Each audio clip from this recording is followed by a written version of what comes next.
கிறிஸ்துவுக்குள் மிகவும் பிரியமானவர்களே, கர்த்தராகிய இயேசு கிறிஸ்து நாமத்தினாலே உங்களை வாழ்த்துகிறேன். இன்றைக்கு நம்ம எந்த வசனத்தை பார்க்க போறோம்னா, ஆதியாகமம் 5ஆம் அதிகாரம் 21, 22. ஏனோக்கு 65 வயதான போது மெத்தசுலாவை பெற்றான். ஏனோக்கு மெத்தசுலாவை பெற்ற பின் 300 வருஷம் தேவனோடு சஞ்சரித்துக் கொண்டிருந்து குமாரரையும் குமாரத்திகளையும் பெற்றான். பாத்தீங்களா?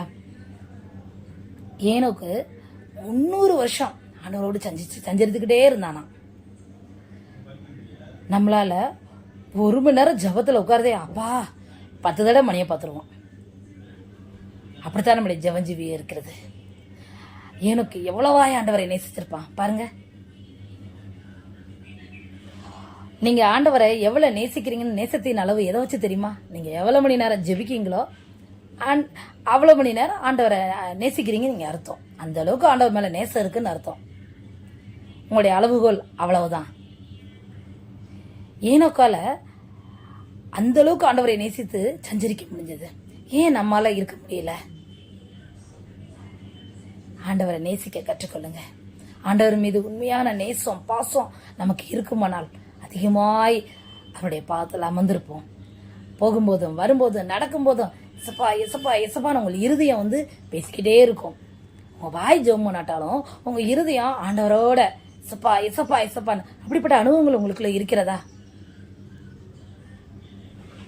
இல்ல ஊழியர்களுக்கு மாத்திரம்தான் இந்த அனுபவத்தை ஆண்டவர் வைத்திருக்கிறாரா? கிடையவே கிடையாது. ஆண்டவரால் தெரிந்திருக்கப்பட்ட ஒவ்வொரு பிள்ளைகளுக்கும் ஆண்டவர் இப்படிப்பட்ட விசேஷ அற்புதங்களை செய்கிறார், விசேஷ காரியங்களை செய்கிறார். நீங்க ஆண்டவரோட நெருங்கும் போது எனக்கு போல நீங்க சஞ்சரிங்க ஆண்டவர் கூட.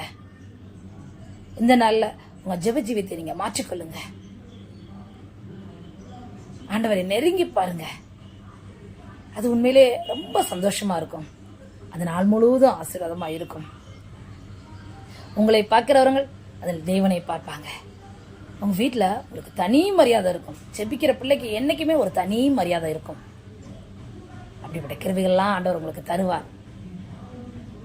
ஏனுக்கு சஞ்சரித்தது போல நாமும் சஞ்சரிப்போமா?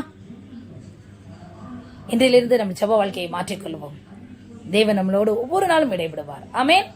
அந்த இயேசுவை நம்புங்கள், ஏற்றுக்கொள்ளுங்கள், விசுவாசியுங்கள். கர்த்தருடைய கரத்திலிருந்து பெரிய அற்புதங்களை பெற்றுக் கொள்வீர்கள். ஆமென்.